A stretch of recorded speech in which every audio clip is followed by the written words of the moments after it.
So recently I saw an article headline which stated for the first time in 35 years there was no hip hop or rap songs in the top 40 Billboard Hot 100 chart.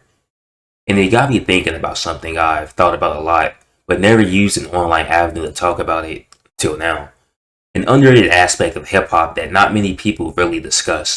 The simple fact that hip hop was and is far more damaging to the black community than crack cocaine ever was. When you take into account the quick commercialization of the genre in the 90s, when just a decade prior it was scrutinized by the public, it was another Jewish white psyop to further push destruction in an already destroyed community. Jews and white males were the main owners of the record labels who pushed violent rhetoric that barely constitutes its music to the black youth, and this had to be by design, because there was positive rap before and even after the mainstreaming of rap culture. But was that stuff ever pushed? Was it ever advertised? Barely. No, positive rap, which had existed since its inception, had no push. The violent, delinquent, and overall thuggery that strongholded the genre for decades and till now. Jump a decade or two later, and the shit just got super evil in the 2010s with drill music, also predominantly a genre promoted and distributed by record labels owned by whites and Jews. It was a music genre that really wasn't music at all. Like with rap, you can make the argument it's still a music genre. Not every rap song was about violence, drugs, monies, and hoes.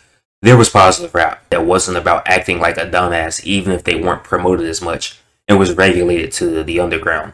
With drill, you can't even make that argument at all. It's a music genre specifically designed to instill violence. It only exists to provocate and continue the cycle of senseless, retarded, extreme violence and depravity plaguing many black urban communities. Nothing else to it. It's about killing ops. That's it. Worthless. One of the faces of the genre, guys like King Von, was a literal serial killer still being promoted by these Jewish white-owned record labels. And it's not even that music itself can influence people to become violent or become thugs. It's only if you're retarded.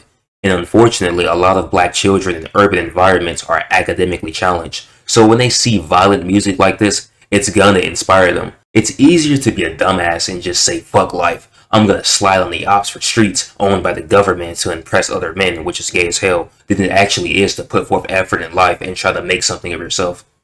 And it's not even just the children.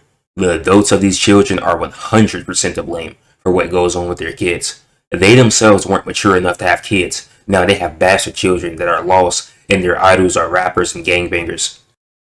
I can't remember how many times I saw black kids in my school wanting to imitate and be like rappers, or some were already in gangs because of rap music. I'm talking elementary school here. That shit's like a mental virus for the low IQ. This isn't some victim blaming video about white men or Jews, though they are much to blame for it too. It's still far more black people's fault for this zeitgeist they allowed to continue furthering the vicious cycle. When I saw that recent video of that disabled mom getting jumped by a bunch of black kids, like, what could compel kids to do something like that? I guarantee those kids and those kids' parents were huge rap enthusiasts of the violent kind. I mean, come on, it was South Chicago where the incident took place, the origin of drill sound. I won't say music because that shit ain't music.